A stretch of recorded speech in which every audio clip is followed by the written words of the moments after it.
සාදු සාදු සාදු නමස්කාර වේවා බුදුරුවනට සමදා බුදු හිමි සරණ යමි. නමස්කාර වේවා දම්රුවනට සැමදා සදහම් සරණ යමි. නමස්කාර වේවා සංඝරුවනට සැමදා මහා සංඝ සරණ යමි. නමස්කාර වේවා තුනුරුවනට සැමදා තිසරණ සරණ යමි. සාදු සාදු සාදු. අප සියලු දෙනාට මේ උතුම් දහම් මඟ විවර කොට මේ බුදුරජාණන් වහන්සේගේ බුදු සසුනේ පිළිසරණ ලබන හැටි කියලා දුන්න ඔබ අපගේ ගුරු දේවෝත්තම කල්යාණ මිත්‍ර පින්වත් ලොකු ස්වාමීන් වහන්සේට নমස්කාර වේවා. සාදු සාදු සාදු. ශ්‍රද්ධාවන්ත පින්වත්නි, අද දවසේ උතුම් ධම්ම පූජා සදහම් දේශනාව සඳහා දායකත්වයේ දරන්නේ පේරාදෙණිය පදිංචි ආර්යරත්න මහත්මයා ඇතුළු පොළොන්නරුව පැරකුම් උයන අංක 6 නිවසේ පදිංචි ධනසේකර, හේරත්, ගුණසේකර, අබේරත්න, දිසානායක, පොඩිමැණිකේ, සුමනාවති, සන්ධ්‍යා, අනුලා යන දූපතුන් සහ ඥාතිත මිත්‍රාදීන් විසින් ඉතින් මේ පින්නතුන්ගේ සදැහැති දායකත්වයෙන්ුයි අද දවසේ මේ උතුම් සදහම් වැඩසටහන ඔබට ධර්මයේ ශ්‍රවණය කිරීම පිණිස සකස් වෙන්නේ. පින්වත්නි, ඒ භාග්‍යවත් අරහත් සම්මා සම්බුදුරජාණන් වහන්සේගේ ධර්මයේ ශ්‍රවණය කරන්නට කෙනෙකුට අවස්ථාව ලැබෙනවා නම් ඒක බොහොම දුර්ලභ එකක් හැටියටයි ඔබ ඉගෙනගෙන තියෙන්නේ. අද දවසේත් ඔබට මේ භාග්‍යතුන් වහන්සේගේ ධර්මයේ ටිකක් ශ්‍රවණය කරන්නට ලැබෙනවා. මේ බුද්ධ ශාසනයේ භික්ෂු භික්ෂුණී උපාසක උපාසිකා කියන සිවණක් පිරිසකින් සමන්විතයි. එතකොට මේ භික්ෂු භික්ෂුණී උපාසක උපාසිකා කියන සිවණක් පිරිස තමයි මේ බුදු සසුනේ පිළිසරණ ලබන පිරිස. ඈත අතීතයේ මහතෙරුන් වහන්සේලා ඒ භාග්‍යවතුන් වහන්සේගේ ධර්මයේ පිළිසරණ ලබන්නට මේ ධර්මයෙන් පිළිසරණ ගනිද්දී ධර්මයෙන් පිළිසරණ ලබන්නට තියෙන බාධක හඳුනාගෙන ආන්නේ බාධක ඔස්සේ ශ්‍රාවකයාගේ ජීවිතේ පරිස්සම් කරගන්නට බුදුරජාණන් වහන්සේගේ ධර්මයට අනුව කල්පනා කරලා ලස්සන දහම් පරයයක් අතීතයේ ඉඳලා පැවතගෙන එනවා. අද එතකොට ඒක ගිහි අය අතර ඒක ප්‍රකට වෙලා තියෙනව දකින්න නෑ. භික්ෂුන් වහන්සේලා අතර ප්‍රකටව තියෙනවා.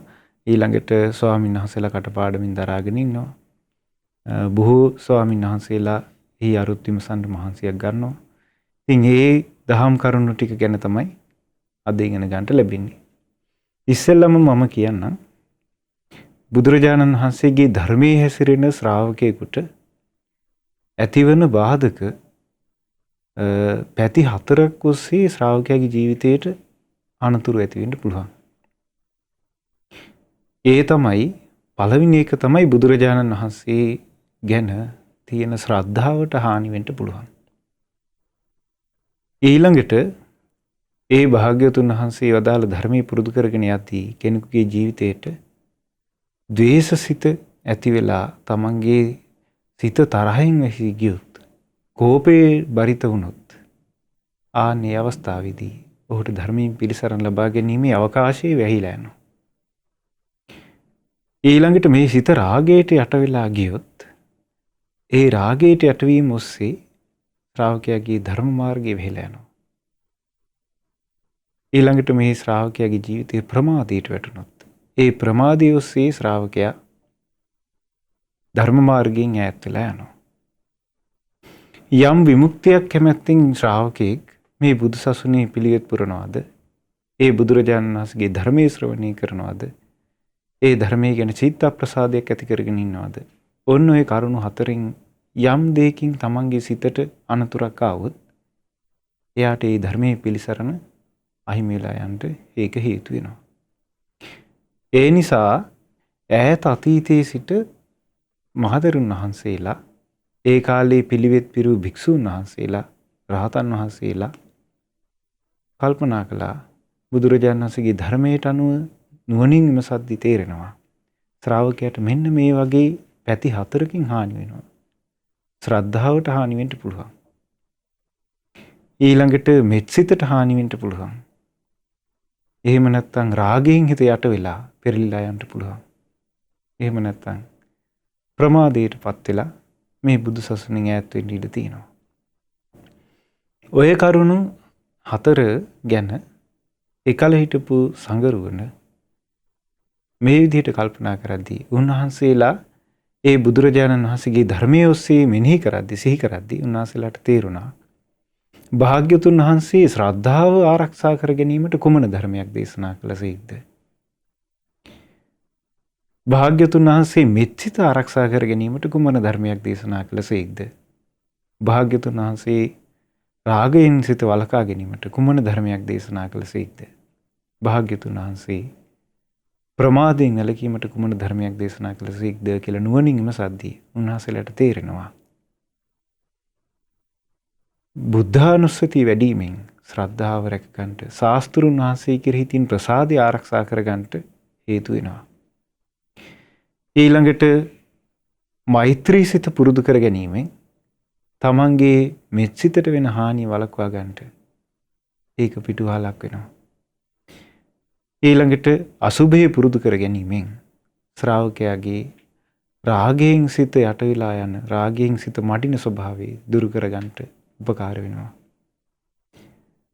ඊළඟට මරණ සතිය මෙනෙහි කිරීමෙන් ප්‍රමාදී ස්වභාවය දුරු වෙලා යනවා.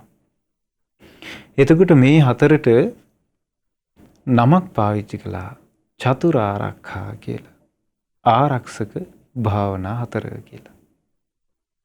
එතකොට මේ ආරක්ෂක භාවනා හතර ඒ කාලේ ඉඳලම පැවිදි වෙන භික්ෂුන් වහන්සේලාට කියලා දෙනවා. අද කාලේ සාමණේරයන් වහන්සේලා ආදී කටපාඩම් කරනවා.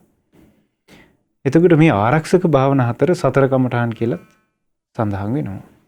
ඉතින් පින්වත්නි මේ පැති හතරෙන් කෙනෙක් ශ්‍රාවකයෙකුගේ ජීවිතේට හානියක් වෙන්න පුළුවන් කියලා ඒ කාලේ හිටපු මහතෙරුන් වහන්සේලා තේරුම් අරගෙන මෙන්න මේ භාවනා හතර පුරුදු කරන්නට කියලා තමන්ගේ ශිෂ්‍යානුශිෂ්‍ය පරම්පරාවට ඒ කාලේ ශ්‍රාවකයන් වහන්සේලා, ශ්‍රාවක සංඝ පීතෘන් වහන්සේලා උගන්වලා තිනවා. ඉතින් මේ සතර කමඨාන් එහෙම නැත්නම් මේ ආරක්ෂක භාවනා හතර බුදුරජාණන් වහන්සේගේ ධර්මයේම සඳහන් වෙන භාවනා හතරක්. ඉතින් මේ භාවනා හතරේ අපි ගත්තොත් දැන් ඔන්න කෙනෙකුගේ ජීවිතේට හානියක් වෙනවා ශ්‍රද්ධාවට.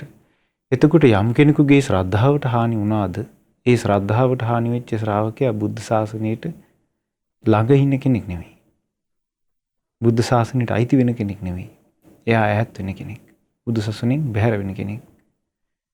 ඊළඟට කෙනෙකුගේ මෙත්සිතට හානි වුණොත් එහෙම බොහෝ පුණ්‍ය ධර්මයන් කරලා තිබුණත්, පින් රැස් කරගෙන තිබුණත් මෙත්සිතට හානි වෙලා කෙනෙක්ගේ හිත ද්වේෂයෙන් යට වුණාට පස්සේ නිවන් දොරට වැහෙනවා. අඩුම තරමේ සුගතියට යන අවස්ථාවක් වැහෙනවා. ඔබ අහලා ඇති මේ ලක්දිරණට ධර්මයේ දායාද කළ අපගේ පරම ආචාර්ය පාදෝත්තම ආදි ගුරු දෙවිඳුන් වූ මිහිඳු මහරහතන් වහන්සේ. මිහිඳු මහරහතන් වහන්සේ ලංකාද්වීපයට පැමිණෙන්නට කලින් පින්වත්නි ඒ දඹදිව ධර්ම සංගායනාව සිදු වුණා. භාග්‍යවතුන් වහන්සේ පිරිනිවන් පෑවට පස්සේ සිද්ධ වෙච්ච තුන්වෙනි ධර්ම සංගායනාව. මූලිකත්වයේ දරුවේ ධර්මාශෝක රජතුමා. ඊළඟට පින්වත්නි තමන්ගේ පුතා ඒ වගේම තමන්ගේ දියණිය පැවිදි කළා. බුද්ධ ශාසනයේ භාග්‍යතුන් වහන්සේගේ ධර්මයේ ධර්මස්කන්ධ කොපමණ තියෙනවද කියලා රහතන් වහන්සේලාගෙන් අහද්දී රහතන් වහන්සේලා වදාලා මහරජ මේ බුද්ධ ශාසනයේ භාග්‍යතුන් වහන්සේ දේශනා කොට වදාළ ධර්මස්කන්ධ 84000ක් තියෙනවා. ස්වාමීනි මම කැමතියි 84000ක් ධර්මස්කන්ධයන්ට උපහාර පිණිස විහෙර විහාර හදන්නට. රජතුමා 84000ක් විහෙර විහාර ගොඩ නැගුවා. එදා ඒ විහෙර විහාර සම්පූර්ණයෙන් බුද්ධ ශාසනයට පූජා කරන දවසේ රහතන්ගේ 이르දි බලයෙන් ඒ විහෙර විහාර 84000ම දැකගෙන තියෙනවා රජතුමා පාටලිපුත්‍ර අශෝකාරාමේදී. එවැනි රහතුන්ගේ 이르දිය දැකපු රජ කෙනෙක්. දවසක් රජුරන්ට කල්පනා වෙනවා මම මේ වගේ පින් දහම් රැස් කළා. මේ වගේ පුණ්‍ය ධර්මයන් රැස් කළා. බුදුරජාණන් වහන්සේගේ කාලෙත් මේ වගේ බුද්ධ ශාසනයට අතිශයින්ම සේවා කරපු කෙනෙක් ඉන්නවද? මේ බුද්ධ ශාසනයට මේ වගේ අග්‍ර පූජාවල් කරපු කෙනෙක් ඉන්නවද කියලා රහතන් වහන්සේලාගෙන් අහුවා. ඒකට රහතන් වහන්සේලා උත්තර දුන්නා. රජතුමනි, භාග්‍යතුන් වහන්සේ ජීවමානව වැඩ සිටිද්දීවත් මේවැනි පූජාවක්, පුද පූජාවල් සිද්ධ වුණේ නැහැ කියලා. ඔබ වහන්සේ තමයි මේ වගේ පුද පූජාවල් කළේ. ඊට පස්සේ එක දවසක් රජුරන්ට කල්පනාවට ආවා අනේ තාම භාග්‍යතුන් වහන්සේ දැක ගන්න බැරි වුණානේ. බුදුරජාණන් වහන්සේ මොන වගේ රූපයකින් යුක්ත වෙන්නේ නැද්ද කියලා කල්පනාවට වැටිලා කල්පනා බරිත ඉඳිද්දී රජුරන්ගේ ආඥාව තිබුණා පින්නත් යොදුනක් පොළොව ඇතුළට. මේ වගේ මහා බල සම්පන්න කෙනෙක් අහස උසටත් යොදුනක් තිබුණා කියනවා. එතකොට මේ රජතුමාගේ ආඥාවෙන් මහා කාල නාරජුරුව මනුස්ස ලෝකෙට ආවා. ඇවිල්ලා රජුරන්ට 이르දි බලයෙන් බුදුරජාණන් වහන්සේගේ බුදුරුව Tamanට මතක හැටියට පෙන්නුවා. එතකොට බුදුරජාණන් වහන්සේගේ බුදුරුව ඡායාව මාත්‍රයකින් හරි දැක්කනම් එදා ඒ රජුරුව හඬා වැටුණා. බොහෝ සෙයින් හඬා වැටුණා. ශ්‍රද්ධාවෙන් හිත භරිත වෙලා ඒ භාග්‍යතුන් වහන්සේ ගැන මෙනෙහි කර කර හඬා වැටුණා. එහෙම හිටපු රජතුමා මරණාසන්න වෙද්දී මේ ද්වේෂසිතින් හිත යට වෙලා සුගතිය වැළකීලා සුළු කාලයකට දුගතිය යන්න වුණා. පස්සේ කාලෙක පින්වත්නි නාග ලෝකික භූත ලෝකික පිඹුරෙක් වෙලා තමයි ඉපදුනා කියලා සඳහන් වෙන්නේ. ඉතින් ඒ රජතුමාට පස්සේ කාලෙක මනුස්ස ලෝකෙට ඇවිල්ලා ලංකාවේදී අරහත්ත්වයට පත්වීමේ අවස්ථාව ලැබුණා. බලන්න පින්වත්නි මේ ද්වේෂය කියන එක අපේ ජීවිතේට කොතරම් හානි කරනවද? මේ ජීවිතේ යම් අරහත්ත්වයට පත් වෙන ශ්‍රාවකේ කලින් ජීවිතයක තිරිසන් ලෝකෙක හිටියා කියන්නේ. මේ ද්වේෂසිත කියන එක කොයිතරම් නිගා ලැබිය යුතු දෙයක්ද? ඒ නිසා මේ ද්වේෂයෙන් සිත ආරක්ෂා කරගන්නට බුදුරජාණන් වහන්සේ දේශනා කළා. ඒක තමයි මෙත්සිත. ඊළඟට රාගයෙන් සිත යට වුණාම බුදුරජාණන් වහන්සේ දේශනා කළ තියෙනවා රත්තු අත්තං නජානාති රත්තු අත්තං නපස්සති. රාගයෙන් සිත යට වුණාම අර්ථය දන්නේ කියනවා. රත්තු අත්තං නපස්සති අර්ථය තේරුම් ගන්න බෑ පේන්නේ. අන්දන්ත මං තදා හෝති යං රාගෝ සහසී නරං. රාගෙන් යටවිච්ච වෙලාවට ඒ පුරුෂයාගේ හෝ ස්ත්‍රියගේ හෝ ජීවිතයේ ඔහුගේ සිත මහා අඳුරක් තියෙනවා රාගෙන් යටවිච්ච. ඒ වෙලාවට අර්ථය වැටහෙන්නේ. ඒ වගේමයි ද්වේෂයෙන් යට වුණාම. ද්වේෂයෙන් යටවිච්ච අඳුරක් මේ හිතේ තියෙනවා. එතකොට පින්වත්නි මෙන්න මේවා අපිට හානිකාරක දේවල්. ඊළඟට ප්‍රමාදයටපත් වෙලා සත්වයා දුකටපත් වෙනවා. ප්‍රමාදයටපත් වීම කියන එක අපි තේරුම් ගන්න ඕනේ. දැන් අපි ගත්තොත් ප්‍රමාදය කියලා විශේෂයෙන් කරන්න ඕනි දෙයක් නැහැ. ප්‍රමාදයටපත් වීම ගැන විශේෂයෙන් අපි මහන්සි වෙන්න ඕනි දෙයක් නැහැ. ඉගෙනගෙන ගෙයත්තරක් හදාගෙන රස්සාවක් කරගෙන ඊළඟට කසාදයක් බැඳලා දරුවෝ හදාගෙන ඊළඟට රස්සාවට ගිහිල්ලා දරුවන්ට හරි හම්බ කරලා දීලා ඉඩ කඩන් අරගෙන ගෙවල් දොරවල් හදලා හැමදාම වැඩට ගිහිල්ලා ඇවිල්ලා වතුර ටිකක් නාලා ටෙලි නාට්‍යයක් බලලා කෑම කාලා නිදාගෙන ඒ ජීවිතේ ගෙවුවම ඇති. විශේෂයෙන් ප්‍රමාද වෙන්න ඕනි කියලා කරන්න දෙයක් නැහැ. අප්‍රමාදයට තමයි කරන්න ඕනේ. අප්‍රමාදය කියන එක තේරුම් ගන්න තියෙන්නේ මෙහෙම. අප්‍රමාදය කියලා කියන්නේ බුද්ධ ශාසනයේ තමන් නිවන් අවබෝධ කරගන්න ඕන. තමන් සුගතිගාමී වෙන්න ඕන කියන අදහස හිතේ තියාගෙන ඒ සඳහා කරන කැපකිරීම. දැන් අපි ගත්තොත් දන් දෙන්න කෙනෙක් ජීවිතේ කැපකිරීම කරන්න ඕනේ. පන්සිල් රකින්න බලවත් කැපකිරීමක් කරන්න ඕනේ. ඊළඟට බණ භාවනාවක යෙදෙන්න බලවත් කැපකිරීමක් කරන්න ඕනේ. ඉවසීමේ යෙදෙන්න කැප කරන්න ඕනේ. මෛත්‍රිය වඩන්න කැප කරන්න ඕනේ. ඊළඟට තමන්ට කෙනෙක්ගෙන් යම්කිසි නින්දා අපහාස ආදීදී ඒවා ඉවසගෙන ඉන්න කැප කරන්න ඕනේ. ගුණධර්ම පුරුදු කරන්න කැප කරන්න ඕනේ. ආන්න ඒකට කියනවා අප්‍රමාදී වීම කියලා. සීක බල දියුණු වෙන්න කැප කරන්න ඕනේ. ඒකට කියනවා අප්‍රමාදී කියලා. ඒක පුරුදු වෙන්න භාග්‍යවතුන් වහන්සේ දේශනා කළා මේ ජීවිතයේ තියෙන කෙටි බව මෙනෙහි කරන්න මරණ සතිය. ඔන්න ඔය භාවනා හතර පින්වත්නි කෙනෙක් පුරුදු කරනවා නම් ඒ කෙනාගේ ජීවිතේ බුදුරජාණන් වහන්සේ වදාළ ශ්‍රාවකෙකුගේ ජීවිතයක් බවට පත් වෙනවා. ඉතින් ඒ ආරක්ෂක භාවනා හතර ගාථා වලින් සංග්‍රහ වෙලා තිනවා. ඒවට කියනවා සතර කමඨහන් කියලා. චතුර ආරක්ඛා. බුද්ධානුස්සති මෙත්තාච අසුභං මරණස්සති. ඉතිමා චතුර ආරක්ඛා භික්ඛු භාවී සීලවා. බුද්ධානුස්සති ඊළඟට මෛත්‍රිය අසුභය මරණ සති කියන මේ භාවනා හතර සිල්වත් භික්ෂුව විසින් පුරුදු කළ යුතු භාවනා හතරයි. එතකොට පින්වත්නි ඔන්න ඔය භාවනා හතරෙන් අපි අද ඉගෙන ගන්නේ බුද්ධානුස්සති කොටස පමණයි අපිට කාල වේලාව තියෙන හැටියට. බුද්ධානුස්සතිය ගැන එකල හිටපු ඒ ශ්‍රාවකයෝ මෙන්න මේ විදිහට කල්පනා කරලා තිනවා. හරිම ලස්සනයි මේ බුදු ගුණ ගැන පින්වත්නි. මේකේ තියෙනවා අනන්ත විත්තාර ගුණතෝ නුස්සරං මුනි භාවීය බුද්ධිමා බික්ඛු බුද්ධානුස්සති මාදිතෝ. බුදුරජාණන් වහන්සේගේ ගුණ අනන්තව පැතිරිලා ගිය අනන්ත විත්තාර ගුණ අනන්තව පැතිරිලා ගියේ බුදු ගුණ ගුණතෝ නුස්සරං මුනි ඒ බුදු ගුණ ගුණ වශයෙන්ම මෙනෙහි කරන්නට කියනවා. සිල්වත් ශ්‍රාවකයා ආන් ඒ විදිහටයි කියන බුද්ධානුස්සතිය භාවිතා කරන්නේ බුද්ධානුස්සතිය වඩන්නේ. බුදුරජාණන් වහන්සේ ගැන තේරුම් ගන්නට තියෙන පින්වත්නි අපිට මේ භාග්‍යතුන් වහන්සේගේ ජීවිතයේ තිබිච්ච බුදුගුණ සිහි කරලා මෙනෙහි කරලා ඒ භාග්‍යතුන් වහන්සේගේ බුදුගුණ ප්‍රමාණ කරලා කියන්න බෑ. අප්‍රමාණ ගුණයන්ගෙන් සමන්විතයි අපගේ ශාස්ත්‍රුන් වහන්සේ. බුදුරජාණන් වහන්සේගේ බුදුගුණ තියෙනවා ගාථාවල බුද්ධෝපි බුද්ධස්ස භනෙය්‍ය වන්නං කප්පම් පිචේ අඤ්ඤම භාසමානෝ කීයේත කප්පේ චිර දීඝ මන්තරේ වන්නං නඛීත තථාගතස්ස. එක බුදු කෙනෙක් පහළ වෙලා තවත් බුදුරජාණන් වහන්සේගේ නමකගේ ගුණ කියන්න පටන් ගන්නවා වෙන කිසිම බණපදයක් කියන්නේ නැතුව කල්පයක් පුරාවට. එතකොට මේ කල්පේ පුරාවට බුදු ගුණ කියද්දී තවත් බුදු කෙනෙක් තව බුදුරජාණන් වහන්සේ නමකගේ ඒ කල්පේ ගිවිලා යනවා. බුදු ගුණ අවසන් වෙන්නේ නැහැ. ඊතරම්ම ශාස්ත්‍රුන් වහන්සේගේ බුදු ගුණ අනන්තව පැතිරිලා යනවා.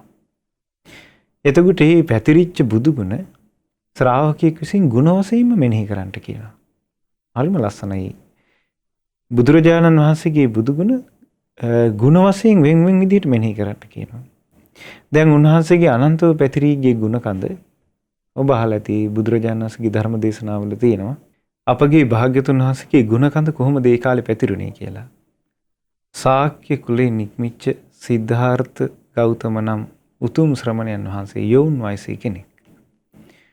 උන්වහන්සේ ගමින් ගමට වැඩම කරද්දී උන්වහන්සේගේ කීර්තිරාව පැතිරුණා. උන්වහන්සේ අරහත්ලු සම්මා සම්බුද්ධයිලු විද්‍යාචරණ සම්පන්නයි සුගතයි ලෝකවිදු අනුත්තර පුරිස ධම්ම සාරති සත්තාදීව මනුසාන බුද්ධ භගවාති. මෙන්න මේ බුදු ගුණයන්ගේ සමන්විත උත්තමයේ කියලා ප්‍රකට වුණා.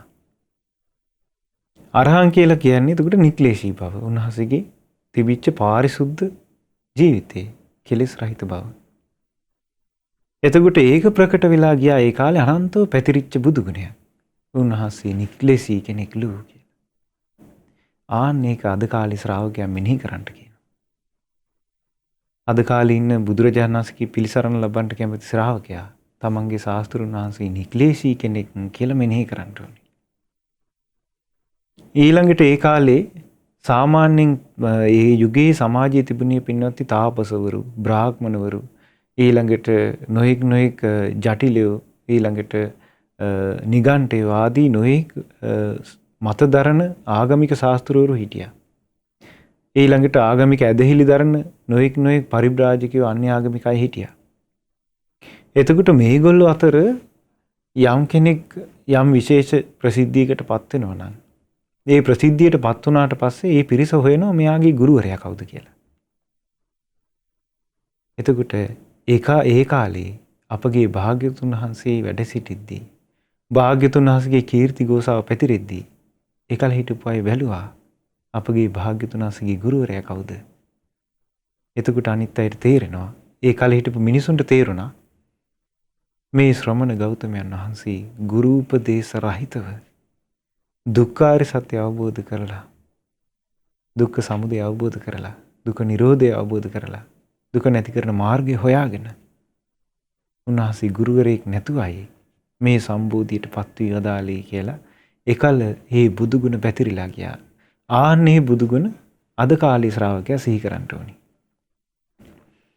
ඊළඟට උන්වහන්සේගේ ජීවිතයේ තිබෙන හැසිරීම ඒ කාලේ ඉන්න අයට දැනගන්න ලැබුණා. ඒකල භාග්‍යවතුන් වහන්සේ වැඩ සිටිද්දී උන්වහන්සේ යන එන ගමන බිමනින් පවා ඒක ප්‍රකට වුණා. උන්වහන්සේ දාහනේ වළඳන විදිහ පවා වෙනස්. ඊළඟට උන්වහන්සේගේ කතා බහ පවා වෙනස්. ඊළඟට උන්වහන්සේගේ කලබල නොවන හැසිරීම පවා හරි වෙනස්. ඒක හැමතැනම ප්‍රකට වුණා. ඊට පස්සේ උන්වහන්සේගේ ජීවිතයේ තිබුණා උන්වහන්සේට තිබිච්ච විද්‍යාවන්, හැකියාවන්.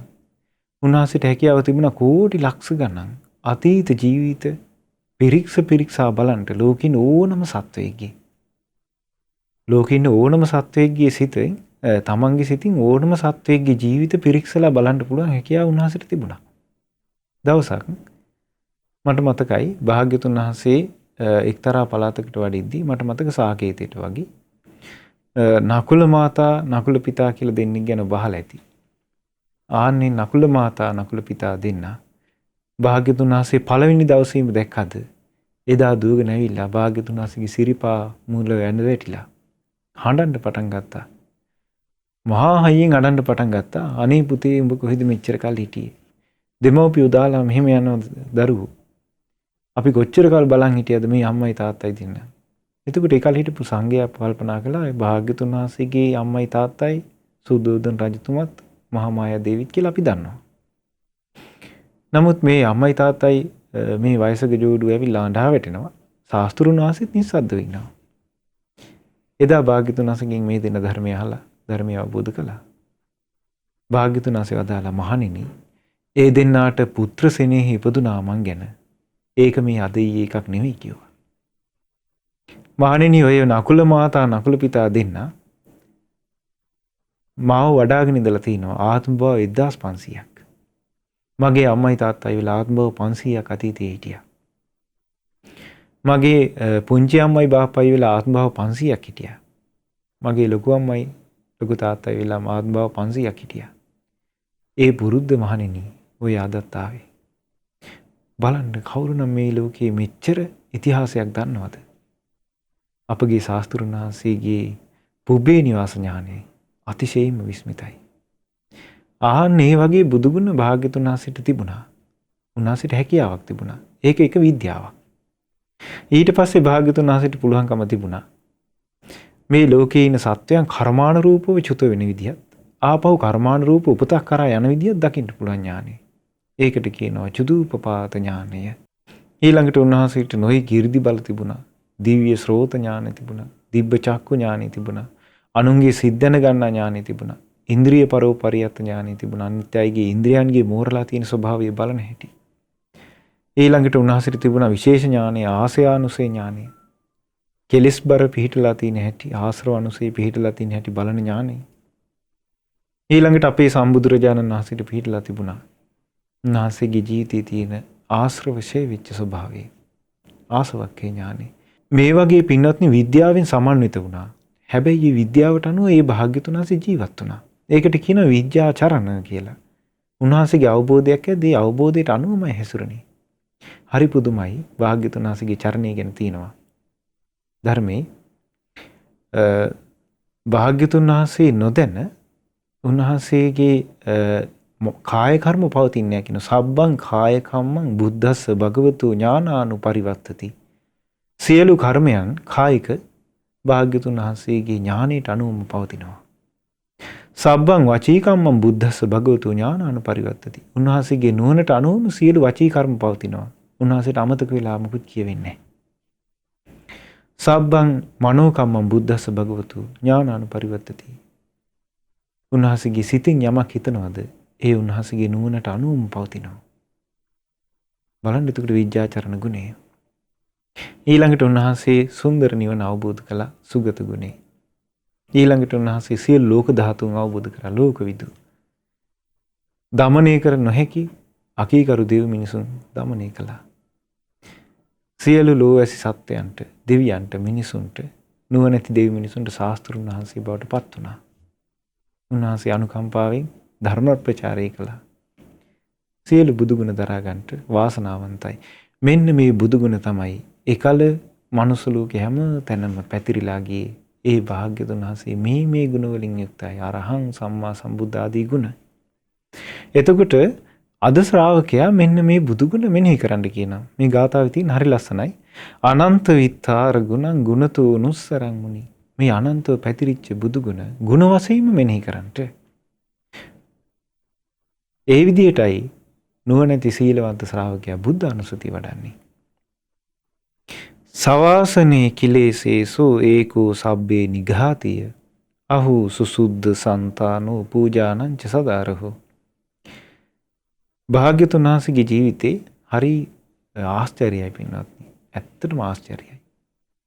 භාග්‍යතුන් වහන්සේගේ ජීවිතේ හරි පුදුමයි. සමහර රහතන් වහන්සේලා ඒ කාලේ වැඩ හිටියා. ඒ රහතන් වහන්සේලාගේ ජීවිතවල අතීත පුරුදු උන්වහන්සේලාගේ ජීවිතය ඇවිල්ලා තියෙනවා. එක රහතන් වහන්සේ නමක් වැඩ හිටියා. උන්වහන්සේ දානට වැඩියාම පාත්‍රෙන් එකක් පුරවලා දානෙ බෙදා ගන්නවා. ඒක වළඳනවා. ආපහු බෙදා ගන්නවා. ආපහු වළඳනවා. ආපහු දානෙ බෙදා ගන්නවා. ආපහු වළඳනවා. කෙලවරක් නැහැ.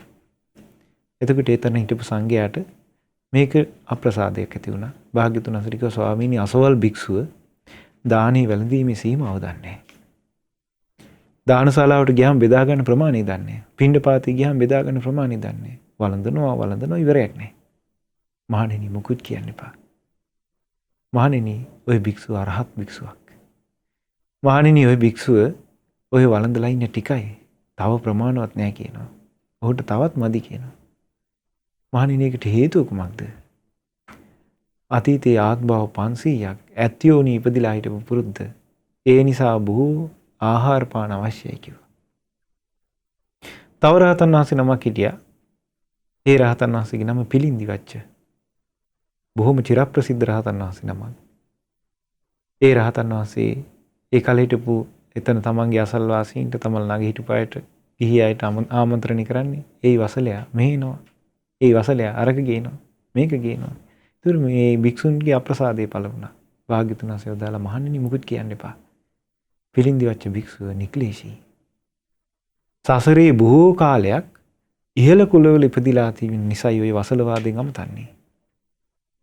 එතකොට පින්වත්නි රහතන් වහන්සේලාටත් සමහර සසර පුරුදු ඇවිල්ලා තියෙනවා. අපගේ භාග්‍යතුන් වහන්සේට සසරේ පුරුදු වෙන්නේ නැහැ. හරි ආශ්චර්යයි. සසරේ කිසිම පුරුද්දක් අපගේ භාග්‍යතුන් වහන්සේගේ ජීවිතේ පවතින්නේ නැහැ. ආන්න ඒවට කියනවා වාසනා ගුණ නැසුවා. සවාසනේ කිලේසේසු ඒකෝ සබ්බේ නිඝාතිය. ඒ වාසනා ගුණත් ඒ කියන්නේ සසර පුරුදු ඒ වගේම සියලු කෙලෙසුත් භාග්‍යතුන් වහන්සේ සම්පූර්ණයෙන් නැති කළා. හැබැයි ඒ සියල්ල කලේ ඒකෝ සබ්බේ නිඝාතිය. උන්වහන්සේ තනියම ඉඳගෙන. හරි ආශ්චර්යයි පින්නත්. භාග්‍යතුන් වහන්සේ තනියමයි ඒ සියල්ල කලේ. බලන්න සසර පුරාවට භාග්‍යතුන් වහන්සේ පෙරම් පුරාගෙන ඉද්දී බෝධිසත්වයන් වහන්සේ හැටියට උන්වහන්සේ ළඟ ඉඳගෙන මගේ පාරමී පූර්ණේ කරන්න ඕගොල්ලොත් මට උදව් කරන්න. මගේ පාරමී පූර්ණේ කරන්න මට කවුරුද උදව් කරන්නේ? අනේ මට කවුද පාර කියලා දෙන්නේ කියලා උන්වහන්සේ හුදකලාවේ ඉන්නේ නැතුව පිරිසක් හොයාගෙන ගියේ නැහැ. උන්වහන්සේ අබිනිෂ්ක්‍රමණය කළේ මේ ජීවිතේ විතරක් නෙමෙයි.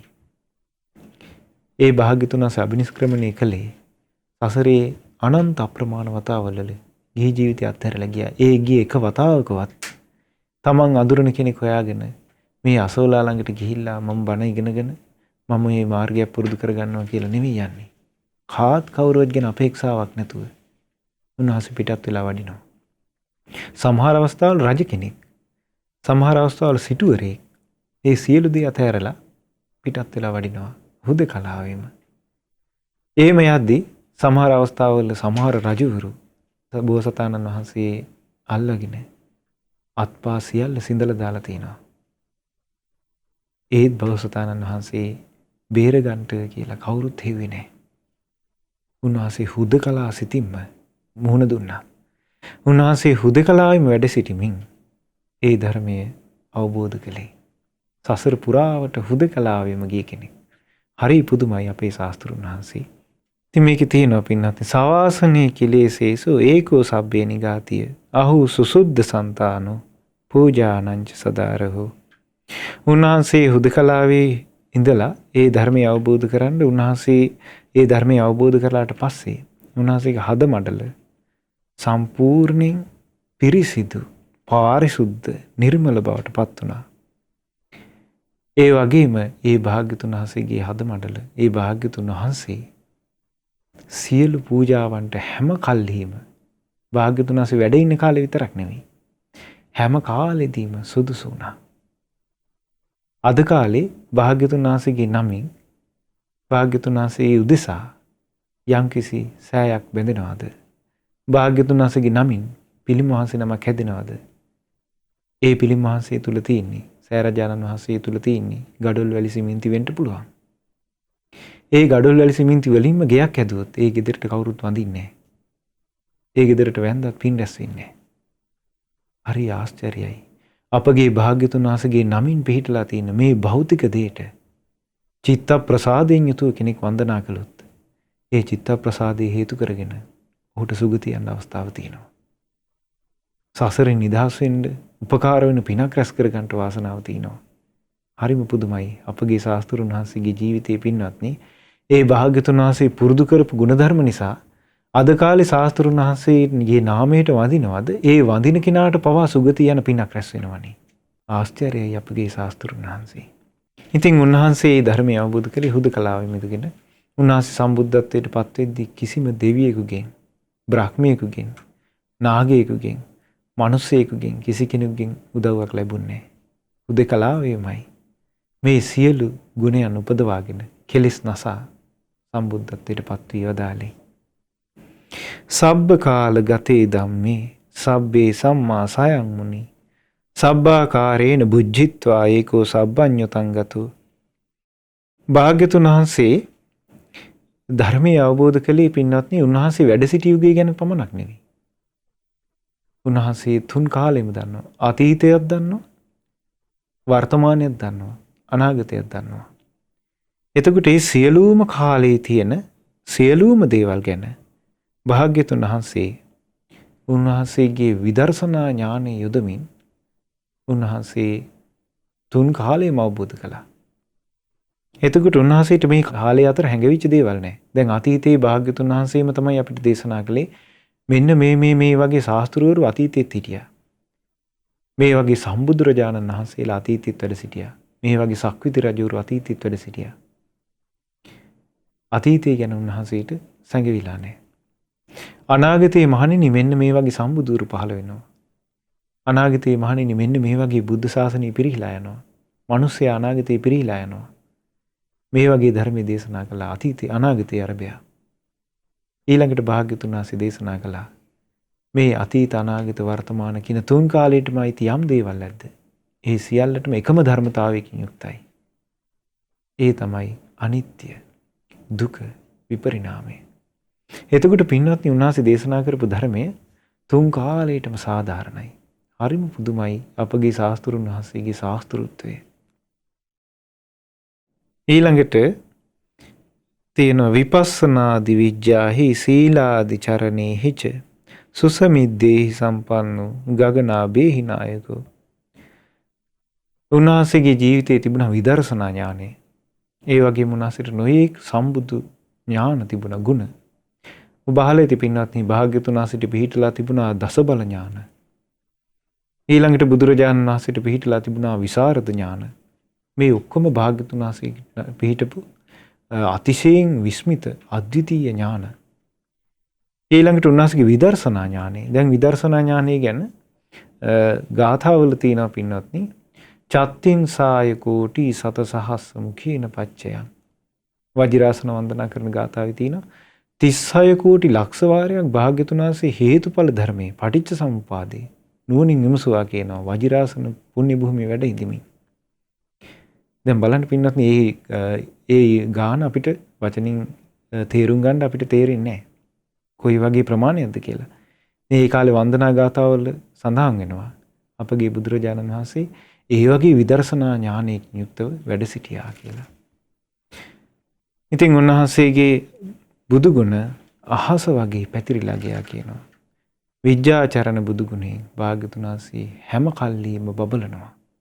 උන්වහන්සේගේ යම් නුවණක් ඇද්ද ඒ නුවණට අනුව උන්වහන්සේ හැසිරුණා. ඊළඟට තියෙනවා සම්මාගතෝ සුභන්තානං අමෝඝ වචනෝචසු තිවිදස්සා පිලෝකස්ස ඥාතා නිරවසීසතු. ඒ භාග්‍යතුන් වහන්සේ සුන්දර නිවන කරා ගමන් කළා. ඒ සුන්දර නිවනට ගමන් කරද්දී උන්වහන්සේගේ ධර්ම මාර්ගයේ හරිම පිවිතුරු එකක්. පිළිකුල් රහිත එකක්. ඒ නිවන් මාර්ගයට ගමන් කරපු පාරට කියනවා ධම්මයානෝ ඉතිපි ධර්මයානේ බ්‍රහ්මයානෝ ඉතිපි බ්‍රහ්මයානේ අනුත්තර සංගාම විජය ඉතිපි. මේ යුද්ධේ ජයග්‍රහණය කරන කෙලෙස් යුද්ධේ දිනන දෙය කියලා. ඒ තමයි ආර්ය අෂ්ටාංගික මාර්ගය. ඒ ආර්ය අෂ්ටාංගික මාර්ගයේ පින්වත්නි කාමයේ බැසගත් එකක් නෙවෙයි. ඒ ආර්ය අෂ්ටාංගික මාර්ගය ශරීරයට දුක් දීමෙන් අත්කිල මතාන යෝගී බැසගත් එකක් නෙවෙයි. ඒ දෙකටම අයිති නැති මධ්‍යම ප්‍රතිපදාව. හැබැයි උන්වහන්සේ දුෂ්කර ක්‍රියා කළා. දුෂ්කර ක්‍රියා කළේ විමුක්තිය අවබෝධ කර ගැනීම අරමුණින් තමයි. නමුත් ඒ භාග්‍යතුන් වහන්සේ දුෂ්කර ක්‍රියා කළ හේතුවෙන් උන්වහන්සේට ධර්මය අවබෝධ වුණේ නැහැ.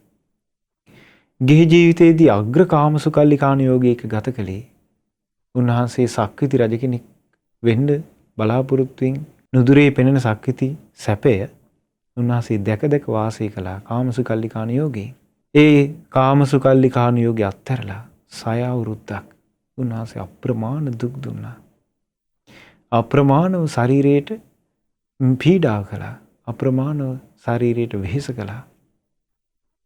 එතකොට එකල හිටපු ශ්‍රමණ බ්‍රාහ්මණයෝ ඊළඟට වනවාසී තවුසු ජටිලියෝ ඊළඟට අත්කිල මතාන යෝගී පුරුදු කරන අය දැක්කා මේ සිද්ධාර්ථ ගෞතම ශ්‍රමණයන් වහන්සේගේ අත්කිල මතාන යෝගයේ හරි අද්විතීයයි. ආශ්චර්යයි. අසහායයි. කෙනෙකුට සම වෙන්නේ නැහැ. යම් තැනක සීතල තියනවාද ඒ සීතලෙත් අග්‍රම කෙළවරේ මේ සිද්ධාර්ථ ගෞතමයන් වහන්සේ ගිහිල්ලා ඉන්නවා. අපිට එතෙන්ට යන්න බෑ. අපේ සමහර අය තවුසෝ ගිහිල්ලා එතන මරණයටපත් වුණා. යම් තැනක උණුසුම තියනවද මහා දවාලේ ගල් තලාවල ගිනිමැල ගහගෙන මේ ශරීරය තැවුවා. අපිට එච්චර දුර යන්න බෑ. ආහාර පාන නොගෙන යම් තවුසෝ වෙහෙස මහන්සි වෙලා මේ ශරීරයේ निराहारව පවත්වලා මහන්සි ගන්නවද සිද්ධාර්ථ ගෞතමයන්ට ලං වෙන්න බෑ. සමහර තවුසෝ අප්‍රාණක ධානය පුරුදු කරනවා. නමුත් සිද්ධාර්ථ ගෞතමයන් තරම් පුරුදු කරන්න බෑ. ඒකල හිටපු සියලු තවුසෝ ඊළඟට ඒකල හිටපු අත්කිල මතාන යෝගයේ පුරුදු කරපු අය සියලු දෙනා දැනගත්තා. භාග්‍යතුන් වහන්සේ එහෙම නැත්නම් ශ්‍රමණ ගෞතමයන් වහන්සේ මේ ධර්මය අවබෝධ කරගන්න ඕන. මේ ශ්‍රමණ ගෞතමයන් වහන්සේ අවබෝධ නොකර තියෙන්න බෑ. මොකද මෙතරම් දුරට අපිට මේ අත්කිල මතාන යෝගී පුරුදු කරගන්න බැරි වුණා කියලා. හැබැයි පින්වත්නි මේ භාග්‍යතුන් වහන්සේ ඒ අත්කිල මතාන යෝගී පුරුදු කළාට ඒ අත්කිල මතාන යෝගී නෙවෙයි ධර්මය අවබෝධ කළේ. ඒකල අපිට නම් හිතෙන්නේ ඒ යුගයේ අවශ්‍යතාවයක් භාග්‍යතුන් වහන්සේ පුරුදු කළා වගේ.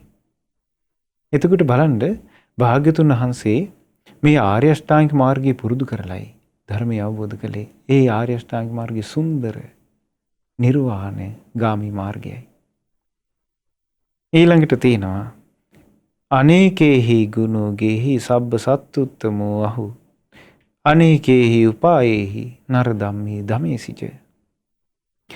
අපගේ භාග්‍යතුන් වහන්සේ නොයෙක් ගුණයන්ගෙන් යුක්තයි. හරියට ගඟුල ඇල්ලක් වගේ. උන්වහන්සේගේ ගුණ අවසානයක් වෙන්නේ. ඒ වගේම ඒ භාග්‍යතුන් වහන්සේ සියලු සත්වයන්ට ශාස්ත්‍රු බවට පත් වුණා. සියලු සත්වයන් අතර උත්තම භාවයට පත් වුණා. සියලු සත්වයන් අතර අග්‍ර භාවයට පත් වුණා. දෙවියන් මරුන් බඹුන් සහිත ලෝකේ ශ්‍රමණ බ්‍රාහ්මණයන් සහිත ලෝකේ උන්වහන්සේ සම්බුද්ධත්වයට පත් වෙන අවස්ථාවේ උන්වහන්සේ හුදකලාවේ වැඩ සිටියේ. ඒ හුදකලාවේ වැඩ සිටිද්දී උන්වහන්සේ සම්බුද්ධත්වයේ ලබන මොහොතේ දෙවියන් බඹුන් නාගයන් මිනිසයන් කිසි කෙනෙක් හිටියේ නැහැ. අපගේ බෝසතාණන් වහන්සේ තනියම ඒ අවස්ථාවට මුහුණ දීලා ජයග්‍රහණය කළා. තුන් ලෝකයේ අග්‍රභාවයට පත් වුණා. ඒ වගේම උන්වහන්සේ අනේකේහි උපායෙහි නර ධම්මේ ධමේසිච ඒ ලෝකයේ තුන් ලෝකයේ අග්‍රභාවයට පත් වෙලා වැඩ ඉඳගෙන අපගේ ශාස්ත්‍රුන් වහන්සේ නොයෙක් උපායන්ගින් භාග්‍යතුන් වහන්සේ තමන්ගේ ශ්‍රාවකයෝ තමන්ට දමනය කරන්නට අවශ්‍ය කෙනාව දමනය කරනවා. කඩුවක් අරගෙන පිටිපස්සෙන් තමන්ගේ පස්සෙන් මරන්නම් කියලා එන කෙනාවත් භාග්‍යතුන් වහන්සේ නොයෙක් උපක්‍රම වලින් දමනය කළා. භාග්‍යතුන් වහන්සේගේ හදවත පළලා පාද දෙකෙන් අල්ලලා ගඟින් ඉතරට විසි කරනවා කියපු බල සම්පන්න යක්ෂයොත් භාග්‍යතුන් වහන්සේ දමනය කළා. දරුවන් මෙරිලා එක එක්කිනාගේ ගෙවල් ගානේ ඇවිද මගේ පුතාට පණ අරන් දෙන්න කියපු කෙනාටත් භාග්‍යතුන් වහන්සේ ඒ මෑණියන්ට අබමිටක් හොයාගෙන ඉන්න කියලා සිහි උපද්දවලා දමනය කළා. අරහත්ත්වයේ පිණිස හික්මෙව්වා. ඊළඟට තමන්ගේ පරම්පරාවේ ඉන්න සියලු දෙනා මිය පරලෝ ගිහිල්ලා හැඳිවත පවා නැතුව දෙව්රම් විහෙරට ආපු පටාචාරාවටත් භාග්‍යතුන් වහන්සේ උපක්‍රමයෙන් දමනය කළා. භික්ෂුන් වහන්සේලා 500 නමක් වැඩ හිටියා. උන්වහන්සේලා වස් කාලයේ අවසානයේ උන්වහන්සේලාගේ හිතේ ඇතිවෙච්ච සමාධි බලයට උන්වහන්සේලාට කෙලෙස් ප්‍රකට වුණේ නැහැ. උන්වහන්සේලා කල්පනා කළා භාග්‍යතුන් වහන්සේට ගිහිල්ලා අපේ නික්ලේශී බව ප්‍රකට කරන්න ඕනි කියලා උන්වහන්සේලා රැවටුණා අරහත්ත්වයට පත් වුණා කියලා. එදා භාග්‍යතුන් වහන්සේ දුරදීම දකිනවා 500ක් භික්ෂුන් වහන්සේලා අරහත්ත්වයට පත් වුණා යයි රැවටි තමා හමුවට පැමිණෙන බව. බුදුරජාණන් වහන්සේ පණිවිඩයක් යවුවා මහණෙනි තථාගතයන් වහන්සේ දකින්ට පෙර අමුසොහනට ගිහින් එන්න. එතකොට ඒ සංඝයා අමුසොහනට ගියා. අමුසොහනට ගිහිල්ලා ඒ තියෙන මලකුණු දකිද්දී සමහර සංඝයා වහන්සේලාට පිළිකුල හටගත්තා. සමහර භික්ෂුන් වහන්සේලාට ඒ මලකුණු දකිද්දී අප්පිරියාව හටගත්තා. එතකොට උන්වහන්සේලා තේරුම් ගත්තා යම් අරමුණක් ඔස්සේ මේ හිත ගැටෙනවා නම් ඒ ගැටීම තියෙන්නේ කෙලෙස් සහිතවයි. එහෙනම් අපේ හිත කෙලෙස් වලින් නිදහස් වෙලා නැහැ කියලා සංවේගයකටපත් වුණා. සමහර ස්ත්‍රීන්ගේ මල සිරුරු ගෙනත් දාලා තිබුණා. ඒවා අලුත් මල සිරුරු. සමහර විට ඒ වගේ වස්ත්‍ර සතුන් ඇදලා එහෙම වෙලා තිබුණා. සමහර භික්ෂුන් වහන්සේලාට ඒ මලකුණ අරබයා රාගය උපන්නා. එතකොට උන්වහන්සේලා සංවේගයක් પ્રાપ્ત වුණා. යම් අරමුණකින් රාගය උපදිනවද? ඒ රාගය උපදින්නේ කෙලෙස් සහිත නිසාමයි අපි. එහෙනම් අපේ කෙලෙස් නැති වෙලා නැහැ. හරි පුදුමයි. ශාස්ත්‍රුන් වහන්සේ බණ පදයක්වත් දේශනා නොකොට ඒ සංගරුවන 500 නමක් සංවේග પ્રાપ્ત කළා. හරිම ආශ්චර්යයි අපගේ භාග්‍යතුන් වහන්සේගේ දමනය කිරීමේ උපාය පින්වත්නි. උන්වහන්සේලා එතනම හුදකලාවේ තැන් තැන් වල වාඩි වුණා. උන්වහන්සේලාගේ සිත එදා තැන්පත් වුණා. භාග්‍යතුන් වහන්සේ ගාථාවක් අදාලා විදර්ශනාව සම්පූර්ණ වුණා. රහතන් වහන්සේලා බවට පත් වෙලයි එදා භාග්‍යතුන් වහන්සේ බැහැ දකින්න ඒ සංගරුවන වැඩම කළේ. ඒ භාග්‍යතුන් වහන්සේ මොනතරම් ආශ්චර්ය සම්පන්නද? ඒකෝ සබ්බස්ස ලෝකස්ස සබ්බ අත්තානුශාසකෝ භාග්‍ය ඉස්සරියාදීනං ගුණානං පරමෝ නිධි. ඒ භාග්‍යතුන් වහන්සේ තමයි සියලු ලෝවැසි සත්වයන්ට දහම් මඟ පෙන්වන නිවන් මාර්ගය පෙන්වන එකම එක ශාස්ත්‍රුන් වහන්සේ. උන්වහන්සේ මේක දේශනා කළා පින්වත්නි. උන්වහන්සේ පිරිනිවන් පාන අවස්ථාවේ සුභද්‍ර කියන පිරිවැජයට දේශනා කළා. සුභද්‍රය මම පැවිදි වෙලා දැන් අවුරුදු 50කටත් වැඩි කාලයක් ගත වෙනවා. මේ බුද්ධ ශාසනයේ හැර මම පළවෙනි ශ්‍රමණයා, දෙවෙනි ශ්‍රමණයා, තුන්වෙනි ශ්‍රමණයා, හතරවෙනි ශ්‍රමණයා දකින්නේ. ඒ කියන්නේ සෝතාපන්න, සකදාගාමි, අනාගාමි, අරහත්යි මේ බුද්ධ ශාසනයෙන් හැර ලෝකයේ කිසි තැනක නැහැ. එතකොට තිජේලු ලෝවැසි සත්වයන්ට නිවන් මාර්ගය පෙන්වන එකම ශාස්ත්‍රුන් වහන්සේ දෙවියන්ට වේවා, බ්‍රහ්මයන්ට වේවා, මනුස්සයන්ට වේවා අපගේ ශාස්ත්‍රුන් වහන්සේ පමණයි. භාග්‍යස්සරියාදීනං ගුණානං පරමෝනිති. ඒ භාග්‍යතුන් වහන්සේ බුදු භගවත් ගුණයෙන් විසිතුරුයි. ඒ පිරී ඉතිරිච්ච ගුණ කඳ නිධානයක් වගේ. පඤ්ඤාස්ස සබ්බ ධම්මේසු කරුණා සබ්බ ජන්තසු අත්තත්තානම් පරත්තානම් සාදිකා ගුණ ජෙට්ටිකා. ලෝකයේ තියෙන හැමදේම ගැන භාග්‍යතුන් වහන්සේට මනා ඥානයක් තියෙනවා. ඒ වගේම සියලු සත්‍යයන් ගැන ඥානෙ විතරක් නෙමෙයි පින්වත්නි. උන්වහන්සේට කරුණාවක් තියෙනවා. ඉතින් ඒ නිසා තමන් ගැනත් අනුන් ගැනත් යහපත සලසමින් බොහෝ ගුණයෙන් පිරීලා භාග්‍යතුන් වහන්සේ ඉහළින්ම වැඩ ඉන්නවා. දයාය පාරමී චිත්වා පඤ්ඤායත්තාන මුද්ධරී උද්ධරී සබ්බ ධම්මේච දයායඤ්ඤේච උද්ධරී. භාග්‍යතුන් වහන්සේගේ දයා අනුකම්පා සිතින්ම උන්වහන්සේ සසරේ බොහෝ කාලයක් පෙරම් පුරාගෙන ආවා. ඒ පෙරම් පුරාගෙන ඇවිල්ලා උන්වහන්සේගේ නුවණ වැඩි ගොස් උන්වහන්සේත් සසරින් එතෙර වෙලා ලෝක සත්‍යවත් සසර දුකින් එතෙර කෙරෙව්වා. අවසානයේට සඳහන් වෙනවා පින්වත්නි හරි ලස්සනයි. දිස්සමානෝ පිතාවස්ස රූපකායෝ අචින්තියෝ. භාග්‍යතුන් වහන්සේගේ රූපකාය දැක්කත් කෙනෙකුගේ සිත වික්ෂිප්ත බවට පත් වෙනවා. ඒ කියන්නේ උන්වහන්සේගේ රූපකාය පවා දෙනෙකුට දරා ගන්න බෑ. ඒ නිසා භාග්‍යතුන් වහන්සේට කියනවා සත්ත නෙත්ත මනෝහාරී. සත්වයන්ගේ නෙත් මනෝරම්‍ය බවට පත් වෙන කෙනා. අසාධාරණ ඥානඩ්ඩේ ධම්මකායේ කතාවකාති. උන්වහන්සේගේ ධර්මකාය ගැන කවර කතාද කියලා. ඉතින් බලන්න පින්වත්නි, ඒ භාග්‍යතුන් වහන්සේගේ බුදු ගුණ ඊටාම කෙටියෙන් අපි සුළු වෙලාවක විස්තර කරගත්තේ. ඉතින් දවස් ගණන් විස්තර කරන්න තරම් මේ බුදු ගුණ තියෙනවා. බලන්න භාග්‍යතුන් වහන්සේ ගැන, භාග්‍යතුන් වහන්සේගේ ගුණ ගැන කියන්න තියෙන උපමාව තමයි. තව බුදු කෙනෙකුගේ ගුණ කල්පයක් කිව්වත් ඒ බුදු ගුණ අවසන් වෙන්නේ නැහැ. ඒ භාග්‍යවත් අරහත් සම්මා සම්බුදුරජාණන් වහන්සේට අපගේ নমස්කාරය වේවා. සාදු සාදු සාදු. බුදුරජාණන් වහන්සේ වදාළ උතුම් සිරි සදහම් පිළිසරණ කොට වාසය කරමින් අපටද ඒ භාග්‍යතුන් වහන්සේ වදාළ ධර්මය අවබෝධ කර ගැනීමේ වාසනාව ලැබේවා. සාදු සාදු සාදු. අද දින ධම්ම පූජා සදහම් දේශනාව සඳහා අනුග්‍රහය දරන්නේ පේරාදෙණියේ පදිංචි ආර්යරත්න මහත්මයා ඇතුළු පොළොන්නරුව පැරකුම් වූයේ අංක 6 නිවසේ පදිංචි ධනසේකර, හේරත්, ගුණසේකර, ගුණරත්න, අබේරත්න, දිසානායක, පොඩිමණිකේ, සුමනාවති, සන්ධ්‍යා, අනුලා යන දූපුතුන් සහ ඥාතිත මිත්‍රාදීන් විසින් අපි පළමු කොට රැස් කළා වූ සියලු පුණ්‍ය ධර්මයන් පින් කැමැති සියලු දෙවියන්ට අනුමෝදන් කරමු. දෙදෙව්ලොවට අධිපති සග්දවිඳානෝ සතරවරන් දෙවිවරු ඇතුළු සදෙව්ලොව වාසී සියලු දෙවියෝද මේ පින් අනුමෝදන් වෙත්වා. ඒ වගේම ඔබ අපගේ ඉෂ්ඨකාමී සියලු දෙවියෝද මේ පින් අනුමෝදන් වෙත්වා. ඒ සියලු දෙවියන්ගේ දිව්‍ය රැකවරණයේ ආරක්ෂාව නිතියෙන් අප සෑම සියලු දෙනා වෙත සැලසේවා. දෙවියන්ටත් ධර්ම අවබෝධයේ පිණිස අප රැස් කළ සියලු පින් උපකාර වෙත්වා. පොළොන්නරුව පැරකුම් වූයන අංක 6 නිවසේ පදිංචිව සිට මීට වසර 35කට පෙර මිය පරලෝ ගිය පුංචි බණ්ඩා පියාණන්ට සහ මීට වසර 7කට පෙර මිය පරලෝ ගිය ලොකුමැණිකේ මෑණියන්ට මේ පින් අනුමෝදන් වෙත්වා.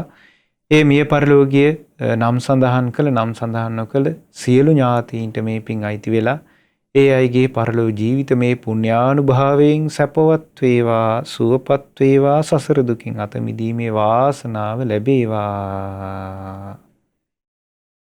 අද දවසේ මේ උතුම් ධම්ම පූජා සදහම් දේශනාව සඳහා විකාශන දායකත්වයේ දරන පේරාදෙණියේ පදිංචි ආර්යරත්න මහත්මයා ඇතුළු ඒ සියලු දෙනාත්, ඒ වගේම පොළොන්නරුව පැරකුම් වූයන අංක 6 නිවසේ පදිංචි පින්වත් ධනසේකර මහත්මයා, හේරත් මහත්මයා, ගුණරත්න මහත්මයා, අබේරත්න, දිසානායක, පොඩිමැණිකේ, සුමනාවති, සන්ධ්‍යා, අනුලා යන දූපුතුන් සහ ඥාතිත මිත්‍රාදීන් මේ සියලු දෙනාට මේ පින් අනුමෝදන් වෙලා ඒ හැම දෙනා නිදුක් වෙත්වා, නිරෝගී වෙත්වා, සුවපත් වෙත්වා දූ දරුවන්ගේ අධ්‍යාපන කටයුතු, වැඩිහිටියන්ගේ රැකිරක්ෂා ආදී කටයුතු සුවසේම කරගන්නට ලැබේවා. සියලු යහපත් අදහස් සිද්ධ වේවා.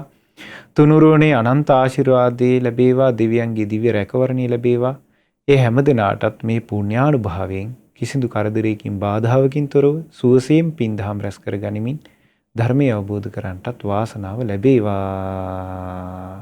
රැස් කළ සියලු පුණ්‍ය ධර්මයන් ඔබ අපගේ ගුරු දේවෝත්තම කල්යාණ මිත්‍ර පින්වත් ලොකු ස්වාමින් වහන්සේට අනුමෝදන් වෙත්වා.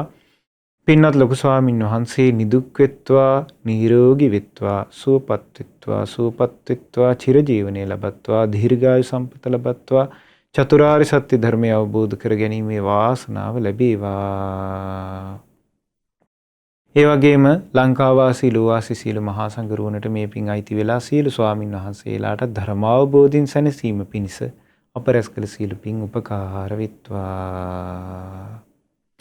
රැස් කළ සියලු පුණ්‍ය ධර්මයන් අද දවසේ මේ උතුම් ධර්ම දේශනාවේ දායකත්වයේ දරූ පින්නතුන්ටත් ශ්‍රද්ධා මාසික ධර්ම දාන සමාජික සීල දෙනාටත් ශ්‍රද්ධා රූපවාහිනී කාර්ය මණ්ඩලයේ හැම දිනාටත් ඒ වගේම නිවෙස්වල සිට අද දින මේ ධර්මයේ ශ්‍රවණය කළ ඔබ හැම දිනාටත් මේ පින් අයිති වේවා. ඒ වගේම මේ ඔබ අප සෑම සියලු දෙනා නිදුක් වෙත්වා, නිරෝගී වෙත්වා, සුවපත් වෙත්වා, සුවසේම ධර්මය අවබෝධ කර ගැනීමේ වාසනාව උදා වෙත්වා. හැම දිනාටම තෙරුවන් සරණයි. නමෝ බුද්ධාය. මෙවැනි වටිනා ධර්ම දේශනා ශ්‍රවණය කිරීමට ශ්‍රද්ධා ඩේලි YouTube චැනලය සබ්ස්ක්‍රයිබ් කරන්න.